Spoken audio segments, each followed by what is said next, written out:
I can't see how Bashar al-Assad, who controls very little of his country, is in a position of advantage or victory. And what is inevitable is that there will be change in Syria. The question is how. There will be a new plan announced by the opposition, a vision it's called. What is different in this plan? There's been a plan for an 18-month transition for many months now. The opposition has come up with concrete proposals. The regime has always said no, and they've never even put any ideas on the table. This time the opposition is going a step further and will be laying out a more detailed plan for a transition, what their vision is for Syria, what Syria should look like. It should include everybody. It should be a democracy. That's the type of system that the Syrian opposition will be putting on the table, along with modalities for how to get there, so that there is no reason, no excuse for anyone to say that they don't have a plan or that their plan is not rational. What we hope will happen, but we're not holding our breath, is that the regime will respond and engage and begin to implement the Geneva I Declaration, which calls for transitional governing council, a new constitution, new elections, a new government without Bashar al-Assad. Saudi Arabia and Russia are talking at the highest level now.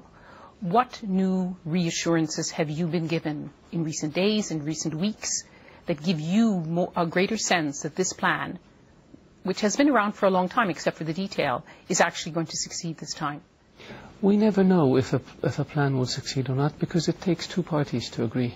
But you keep saying a year ago you told me in Saudi Arabia there was a plan, but the fault was on the side of the Syrian government. Bashar al-Assad, yes. So what has changed? Because Syria needs more than words. Every day people are dying. I agree with you. I'm personally not very optimistic. I have very little faith in the Assad regime and in its willingness to engage. So you have to test the proposition. You have to test whether Bashar al-Assad's allies are prepared to put the necessary pressure on Bashar al-Assad in order to comply with the will of the international community, and we're prepared to test this proposition.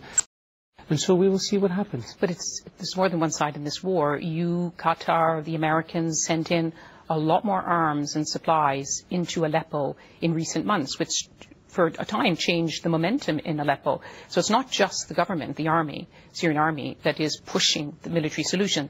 The plan B, as you yourself call it. We have said that we will support the Syrian opposition, the moderate opposition, along with our allies, and we have done so, and we will continue to do so. We will support them as if there is no political process, and we will pursue the political process as if there is no war.